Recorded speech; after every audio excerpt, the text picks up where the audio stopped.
Hello guys, welcome back to another follow-up video. ரொம்ப நாளைக்கு அப்புறம் follow video. First of all ஏன் follow video போகிறதில்லன்ற காரணத்தை சொல்லிடுறேன்.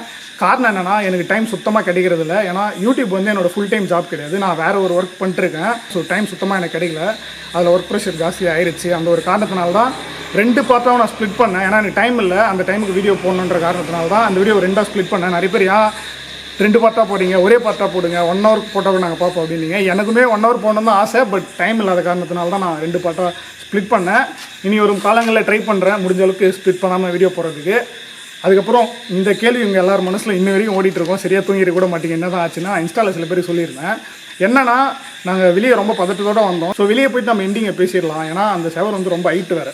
ஸோ ஃபஸ்ட்டு அது எகிரி குதிக்கணும், கொஞ்சம் காமாக பேசலாம் வெளியே போய்ட்டு அப்படின்றதுனால நாங்கள் வெளியே போனோம். என்னன்னா, அந்த செவரை வந்து ஆகாஷ் ப்ரோனால ஏற முடியல. ரொம்ப நேரம் சிரமப்பட்டு அங்கேயே ஒரு 10 minutes மேலே ஆயிடுச்சு. அதுக்கப்புறம் தான் ஏறினார். கல்லுகள்லாம் போட்டு அடுக்கி அதுக்கப்புறம் மேலே ஏற்றணும் அவரை.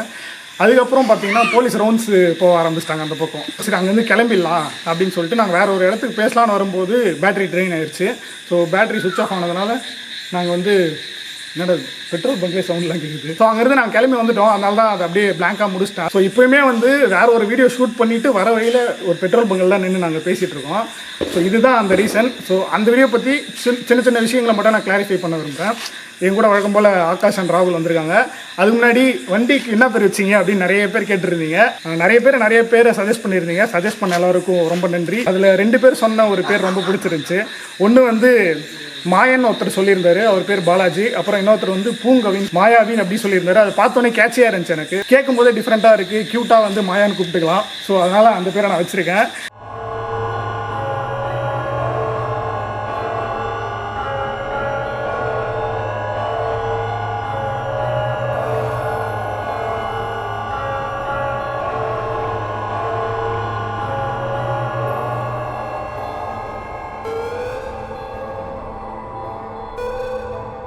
ஆகாஷ் ராகுலோட எக்ஸ்பீரியன்ஸை ஷேர் பண்ண சொல்கிறேன். அதுக்கு முன்னாடி ப்ரோக்கும் தாத்தாவுக்கும் ரொம்ப நன்றி. ஏன்னா எங்களுக்கு ஷூட் பண்ண பர்மிஷன் கொடுத்தாங்க. ஸோ இவர் தான் இப்போ கேமரா ஹேண்டில் பண்ண போகிறாரு. அப்படி அப்படிங்க நிறைய பேர் வந்து கேட்குறீங்க, ராகுல் ஏன் ஓடி போயிடுறான்னு. அது நான் சொல்கிறதோட அவனே சொல்லிட்டோம். அப்போ தான் கொஞ்சம் ஆப்டாக இருக்கும். நிறைய பேர் வந்து இப்போ ஃபர்ஸ்ட் எனக்கு ராகுல்ன்ற ஒரே ஒரு நேம் தவிர, அதை தவிர்த்து ராகுல் தமிழன் தவிர்த்து எந்த ஒரு நேமும் தெரியாது. பட் இப்போ ரன்னிங் ராகுல், ரத்த காட்டுதை ராகுல், உசேன் போல் ராகுல், இன்னும் நிறைய நேம் எல்லாம் வச்சு கூப்பிடுங்க. போய் நல்லா இருக்கு, ரொம்ப பிடிச்சிருக்கு. பட் என்னன்னா, நிறைய பேர் வந்து ஒரு சில திட்டுவீங்க, ஏன்னா ஓடி வந்துட்டேன், முன்னதான் நாங்கள் வந்து பேய் பார்க்கல, பேய் வந்து நாங்கள் மிஸ் பண்ணிட்டோம் அப்படின்ற மாதிரி சொல்லுவாங்க. மோஸ்ட்லி நான் வந்து ஏன் ஓடிட்டேன் பயந்தாங்கோலி அப்படிலாம் திட்டுவாங்க. ஃபைன், ஓகே, நான் பயந்தாங்கோலி இருந்துட்டு போகிறேன். பட் அந்த மொமெண்ட்டில் கொஞ்சம் இருந்து பாருங்களா, என்னோட வயசு படி, என்னுடைய அந்த கணிப்பு படி, அந்த சுச்சுவேஷன், என்னோட மைண்ட் செட் எப்படி இருக்கும். நார்மலாக ரொம்ப பயந்த கேரக்டர், கொஞ்சம் பயந்த கேரக்டர். பட் அந்த டைமில் அப்படி இருக்கும்போது அந்த மாதிரி மைண்ட் செட் ஆட்டோமேட்டிக்காக நடக்கும்போது அரே யார் ஸோ நார்மலாகவே அப்படி நடக்கும்போது என்ன ஆகுனா, வந்து மைண்ட் செட் வந்து வெளியே வந்துடும். அவ்வளோதான். ஃபஸ்ட்டு எப்படி அந்த இடத்த விட்டு வெளியே வரலாம் அப்படின்னு நான் யோசிக்க ஆரம்பிப்பேன். ஏன்னா ஏதாவது நடக்குமோ, பில்டிங் இடிஞ்சு இருந்துருப்போம். மோஸ்ட்லி நாங்கள் போகிற இடம் எல்லாமே ரொம்ப புதுசாக தான் இருக்காது, ரொம்ப பாழடிச்சு போயிருக்கும். அதை தாண்டி வந்து நிறைய அமானுஷமான விஷயங்கள் நடக்கும். சரத்தனா தைரியமாக இருப்பார். பட் எனக்கு என் மைண்ட் செட் வந்து அப்படி இருக்காது. ஏன்னா எல்லாரோட மைண்ட் செட் ஒரே மாதிரி இருக்காதுல்ல. ஸோ அதெல்லாம் நான் நிறைய வெளியே ஓடி வர ட்ரை பண்ணேன். அதே மாதிரி நிறைய பேர் அப்புறம் ஏன்டா ராகுலை கூப்பிட்டு போகிறேன், அவன் தான் ஓடுறான்னு தெரியுது இல்லை, அப்போ ஏன் கூப்பிட்டு போகிறேன்னு கேட்குறீங்க. ஆக்சுவலாக நான் இது வந்து ஃபஸ்ட்டே எக்ஸ்பிளைன் பண்ணிட்டேன், மறுபடியும் சொல்கிறேன். எனக்கு வந்து என்னன்னா, எனக்கு இந்த மாதிரி ஒரு கேரக்டரும் வீடியோவில் இருந்தால் தான் பார்க்கும்போது இன்ட்ரெஸ்டிங்காக இருக்கும் உங்களுக்கு. அதனால தான் நான் தான் இவனை கூப்பிட்டு போகிறேன். அவனா வந்து வாண்டடா நான் வந்து அவனெலாம் வரல. ஸோ வீடியோவில் வேறு ஒரு டைமென்ஷன் கிடைக்கும். இந்த விரலுமே வேறு சைஸில் இருந்தால் தான் அது பார்க்குறது நல்லாயிருக்கும். அது மாதிரி தான் வீடியோவும் அந்த மாதிரி கொஞ்சம் டிஃப்ரெண்ட் பர்ஸ்பெக்டிவ் இருக்க ஆட்கள் இருந்தால் தான் அந்த வீடியோ இன்ட்ரெஸ்டிங்காக இருக்கும். அந்த ஒரு காரணம் தான். ஸோ இதுக்கப்புறம் நான் வந்து ஓடுறத குறைச்சிடலாம். ஆமாம், இதுக்கப்புறம் ஓட மாட்டான். முடிஞ்ச அளவுக்கு நான் அவனை கன்வின்ஸ் பண்ணுறேன். பட் அந்த நேரத்தில் அவனால் தாக்கு பிடிக்க முடியல. அவனோட ஃபர்ஸ்ட் எய்மே அங்கேருந்து எஸ்கேப் ஆயிடணும், ஓடிடணும் அப்படின்னு தான் நினைக்கிறான். ஃபேர் ஃபேக்ட்ரி பார்ட் 1 வந்து எல்லாமே கமெண்ட் போட்டுருந்தீங்க. ரொம்ப ஃபன்னாக இருந்தது. சில பேர்லாம் வந்து கொஞ்சம் சிரிச்சு தான் சொல்லியிருந்தீங்க. பார்ட் 2 வந்து இப்போ பயமாக இருந்துச்சு சொல்லியிருந்தீங்க. ஆனால் வந்து எங்களை மூணை பொறுத்த வரைக்கும் பிகினிங் டு எண்டு வரைக்குமே ஒவ்வொரு செகண்டுமே நாங்கள் வந்து ரொம்ப ரொம்ப நர்வஸாக பயந்து போய் தான் இருந்தோம். ஏன்னா அங்கே இருந்த அந்த ஆம்பியன்ஸாக இருக்கட்டும், அங்கே இருந்த சுச்சுவேஷனாக இருக்கட்டும், அதை அங்கே ஹேண்டில் பண்ணுறதுக்கு கொஞ்சம் தைரியம் இருந்தாலும் கூட டக்குன்னு அந்த கான்ஃபிடன்ஸ் போயிடுது. ஏன்னா அந்த இடம் அப்படி இருந்தது. இன்னொன்று, எங்களுக்கு வந்து எங்களோட பயத்தை ஹேண்டில் பண்ணுறதா இல்லை ராகுலோட பயத்தை வந்து கண்ட்ரோல் பண்ணுறதா, அதுவே ஒரு பெரிய ஒரு ஒரு சேலஞ்சாக இருந்தது. அந்த விஷயமே எல்லாத்தையும் மேலே வந்து நாங்கள் அந்த சௌர குதிக்கும் போதெல்லாம் நான் உள்ள எங்கே குதிப்பட எங்கே டவுட்டாக இருந்தது. அதெல்லாம் குதித்து உள்ளே போயிட்டோம். பட் உள்ளே போன பிறகு அந்த பில்டிங்கை பார்த்ததுக்கப்புறம் ஸ்பாயில்டு மொத்தமே. ஏன்னா நான் எதிர்பார்க்கவே இல்லை. உள்ளே போக போக போக போயினே இருக்குது, எனக்கு ஒன்றும் புரியல. அது மட்டும் இல்லாமல் வந்தால் போதும், அதை என்றைக்கும் தேவையில்லை பேசணும் வேணாம், நம்ம போயிடலாம் ப்ரோ சொல்லிட்டு நாங்கள் வந்துவிட்டோம், வெளியே வந்துடுவோம் ஸ்ட்ரைட்டாக. அதனால நம்ம வந்து ப்ராப்பராக முடிக்க முடியல. அதுக்கப்புறம் வந்து அந்த வீடியோவில் வந்து சில பேர் கேட்டுட்டு இருந்தீங்க, ஒருவேளை சைக்கோவாக இருக்குமோ இல்லை ஒரு வேளை வந்து பேயாக இருக்குமோ அப்படின்னு. எங்களுக்குமே ஃபஸ்ட்டு அந்த டவுட் இருந்துச்சு. ஃபஸ்ட் ஹாப் வரைக்குமே நான் வந்து சைக்கோ யாரோ இருக்காங்க, இல்லை யாரோ இல்லீகலான விஷயம் பண்ணுறதுக்கு அந்த இடத்துக்கு வந்திருக்காங்க அப்படின்னு தான் நினச்சிட்டு இருந்தேன். ஃபஸ்ட் ஹாஃப்க்கு மேலே நாங்கள் ஃபுல்லாக சர்ச் பண்ணி பார்த்துட்டோம், எக்ஸ்ப்ளோர் பண்ணிட்டோம், யாரும் இல்லைன்ற மாதிரி எங்களுக்கு கன்ஃபார்ம் ஆயிடுச்சு. அதுக்கப்புறம் தான் சில விஷயங்கள்லாம் நாங்கள் ட்ரை பண்ண ஆரம்பித்தோம். அப்புறம் அந்த 2 கண்ணு மாதிரி தெரிஞ்சுது அப்படின்னு கேட்டிருந்தீங்க. அது நிறைய பேர் வந்து நாயாக இருக்கலாம், அது நாய் முறை கேஸா அப்படின்லாம் கமெண்ட் பண்ணியிருந்தீங்க. பட் ஆனால் எங்களை பொறுத்தவரை நாய் எதுவுமே மேலே வரலையே, நாயே இல்லை சுற்றி, நாய் வந்து வழியே இல்லை. நாய் இல்லை பூனையாக கூட இருக்கலாம், வேறு ஏதாச்சும் கூட இருக்கலாம். பட் அது வந்து லைட் பாஸ் ஆன மாதிரி தான் எனக்கு ஃபீல் ஆச்சு. ஃபஸ்ட் இடத்துல வந்து நான் காமிச்சிருப்பேன், அங்கே வந்து ஒரு பூச்சி மேபி கிராஸ் ஆகிருக்கலாம். ஸோ அந்த இடத்துல கொஞ்சம் டிஃப்ரெண்ட்டாக இருந்துச்சு, நான் ஹைலைட் பண்ணி காமிச்சிருக்கேன். அப்புறம் இந்த முக்கியமான விஷயமே அந்த பாட்டில் உருண்டி வந்தது தான். அது வந்து சத்தியமாக எனக்கு புரியல, அதுக்கு நான் என்ன சொல்கிறதுன்னு தெரியல. லாஸ்ட்டாக நான் என்ன ஃபீல் பண்ணேன்னா, மேபி உள்ளே யாராச்சும் இருந்துக்கலாமோ அப்படின்ற மாதிரியும் தோணுச்சு.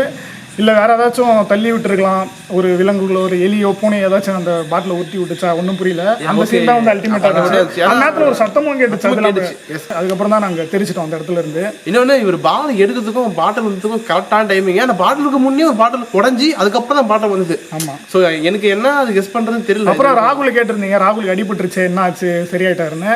லைட்டாக கிழிச்சிருச்சு, கண்ணாடி ஒரு கிழிச்சா கொஞ்சம் பிளட் போக தான் செய்யும். பட் அதுக்கப்புறம் நாங்கள் ஃபஸ்ட் எய்ட்லாம் பண்ணி ராகுல் வந்து இப்போ சேஃபாக தான் இருக்கான், எந்த பிரச்சனை இல்லை. இனிமேட்டுக்கு நாங்கள் பார்த்துக்குறோம். அது மட்டும் இல்லாமல் ப்ரொஃபஷனலாக சில விஷயங்கள்லாம் நாங்கள் அப்கிரேட் பண்ண வேண்டியிருக்கு. லைக் ஷூஸ் வாங்குறது, ஜாக்கெட்லாம் வாங்குறது, அதெல்லாம் கூடிய சீக்கிரம் நாங்கள் வாங்கி ஒரு பக்கா ப்ரொஃபஷனல் டீமாக இறங்க போகிறோம் அடுத்த மாதத்துலேருந்து. டைம் ஆகிட்டு இருக்கு. இப்போ டேரெக்டாக நம்ம Q&A செஷனுக்கு போயிடலாம். ஒரு 2-3 கேள்விகளுக்கு மட்டும், கேள்விகள் இல்லை, டாப்பில் ஏதாச்சும் ஒரு கமெண்ட்ஸ் வரும்ல. ஏன்னா இப்போ நாங்கள் எதுவுமே ப்ரிப்பேர் பண்ணல, ஜென்ரலாக போகிற போக்கில் ஒரு வீடியோ ஷூட் பண்ணிருக்கோம். அது மட்டும் நான் ரியாக்ட் பண்ணிட்டு அதோட இந்த வீடியோ முடிச்சிக்கலாம். எல்லாரும் முக்கியமாக கேட்குற அந்த ஒரு கேள்வி என்னன்னா, எதுக்கு நடுவில் ஆட்லாம் வைக்கிறீங்க அப்படின்னு கேட்குறீங்க. ஆக்சுவலாக ஆடு வச்சாதான் நமக்கு கொஞ்சமாச்சும் அந்த வீடியோலேருந்து பெனிஃபிட்ஸ் கிடைக்கும், மணி கிடைக்கும். நிறைய பேர் 15 நிமிஷம் வீடியோக்கே 10 ஆடு வைப்பாங்க. நான் அரை மணி நேரம் வீடியோக்கே 12 ஆடு 10 ஆடு தான் வைப்பேன் குறைஞ்சபட்சம். அதுக்கே நிறைய பேர் எங்களுக்கு இரிட்டேட்டிங்காக இருக்குது, ஆட்லாம் வைக்காதீங்க அப்படின்லாம் சொல்கிறீங்க. யோசிச்சு பாருங்க, நாங்கள் ஒரு இடத்துல ரிஸ்க் எடுத்து போகிறோம், அந்த இடத்துக்கு நாங்கள் போனோம், சில விஷயங்கள்லாம் வாங்கணும், அதுக்கு எல்லாத்துக்குமே காசு கண்டிப்பாக தேவை.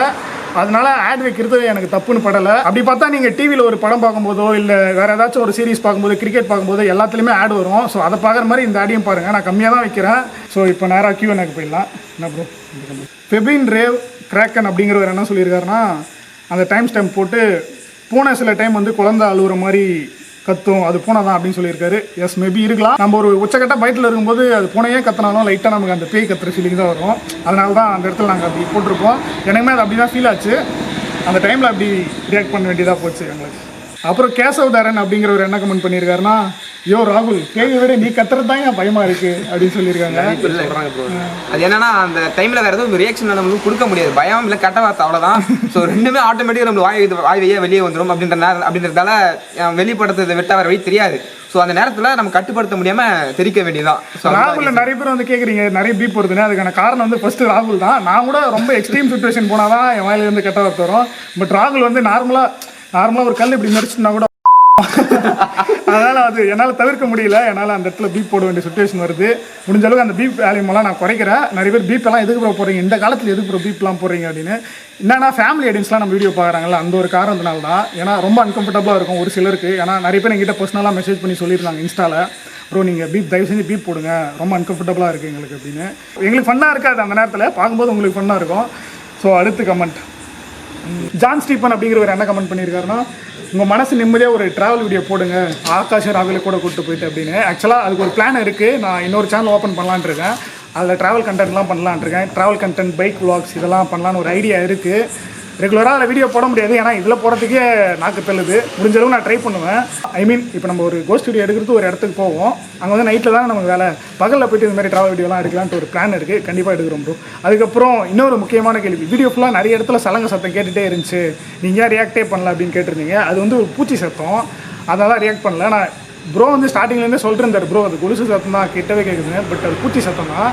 ஆனால் அந்த வளையல் சத்தம் அதெல்லாம் உண்மையாகவே கேட்டுச்சு. பட் அந்த பூச்சி சத்தம் வந்து எனக்கு தெரியும் அது பூச்சி சத்தம் தானே, அதனால தான் நாங்கள் ரியாக்ட் பண்ணலை. அதுக்கப்புறம் ராகுலை கலாய்ச்சி பயங்கரமாக வச்சு செஞ்சுருந்தீங்க கமெண்ட்டில், அதெல்லாம் படிக்கும்போது செம்ம ஃபன்னாக இருந்துச்சு. என் வீடியோ பார்க்குறது சீரியஸாக இருந்தாலும் அந்த கமெண்ட் செக்ஷனை பார்க்குறதுக்கு செம்ம ஃபன்னாக இருக்குது. அவ்வளோ காமெடி இருக்குது, அவ்வளோ மீம் மெட்டீரியல்லாம் அந்த கமெண்ட்ஸில் இருக்குது. ஸோ கமெண்ட் பண்ணுற எல்லா நல்ல உள்ளங்களுக்கும் ரொம்ப ரொம்ப நன்றி. என்ன எவ்வளோ டிஸ்டர்பன்ஸ். நாங்கள் கவனிக்காத விஷயத்த கூட நீங்கள் நிறைய பேர் கவனித்து டைம் ஸ்டாம்ப்லாம் போட்டு மென்ஷன் பண்ணுறீங்க. அதை நான் ரிவ்யூ பண்ண மாட்டேன். எடிட் பண்ணும்போது ஃபஸ்ட்டாக நான் பண்ணுவேன், சரியாக கவனிக்க மாட்டேன். ஸோ நீங்கள் அதை சொன்னீங்கன்னா நான் செக் பண்ணுவேன். நான் செக் பண்ண மாட்டேன். மோஸ்ட்லி ராகுலும் ஆகாஷ் தான் அதை செக் பண்ணி எனக்கு சொல்லுவாங்க. இந்த வீடியோவில் நிறைய இடத்துல சொல்லியிருந்தீங்க, பட் அது பின்னாடியெல்லாம் சில ரீசன்ஸ் இருக்குது. அதனால தான் அதை பற்றி நான் இப்போ சொல்லலை. அது வந்து எங்களோட ஷேடோ இல்லை இந்த டார்ச் வெளிச்சத்தில் அந்த லென்ஸ் ஃப்ளேர் அது மாதிரி வரக்கூடிய விஷயங்கள் தான். அது பேயெல்லாம் இல்லை. அதுக்கப்புறம் நிறைய பேர் நிறைய ஆண்ட்ராய்ட் லொக்கேஷன்ஸ்லாம் ஷேர் பண்ணிருக்கீங்க. அதை வந்து எனக்கு ஷேர் பண்ணுறதோட ப்ரோக்கு ஷேர் பண்ணுங்கள். அவர் தான் இப்போ அதெல்லாம் ஹேண்டில் பண்ணிருக்காரு. ஸோ அவரோட மெயில் ஐடி கீழே டிஸ்கிரிப்ஷனில் கொடுத்துருக்கேன். அந்த இடத்துக்கு வந்து நாங்கள் ஷூட் பண்ணுவோம் கண்டிப்பாக. ஸோ இதோட இந்த வீடியோ முடிச்சுக்கலாம். மறுபடியும் அடுத்த ஒரு வீடியோவில் பயங்கரமான வீடியோவாக இருக்கும்னு நினைக்கிறேன். ஏன்னா நாங்கள் வேணா நான் ரிவீல் பண்ண விரும்பல. அடுத்த வீடியோவில் வந்து உங்களை மீட் பண்ணுறேன். அது வரைக்கும் ta-ta bye bye, take care from simply Sarath. ஐயோ ஆகாஷ் ரத்த காட்டேரி ராகு காட்டுங்க. சொல்லு என்ன சொல்ல போகிறேன்? இரு நான் ஒரு கேள்வி கேட்கணும்ண்ணா. என்ன கேள்வி? சரத்தான், நான் லாஸ்ட்டாக ஒரு கேள்வி. அரண்மனை வீடியோக்கு எப்போ ஃபாலோ அப் வீடியோ வரும்? அதுக்கு ஃபாலோ அப் வீடியோ போடாததுக்கு காரணம் என்னன்னா, சில பிரச்சனைகள் இருக்குது. நான் இன்ஸ்டாவில் அதை சொல்லியிருந்தேன். அதனால் என்னால் இப்போ இங்கே சொல்ல முடியாது பப்ளிக்காக.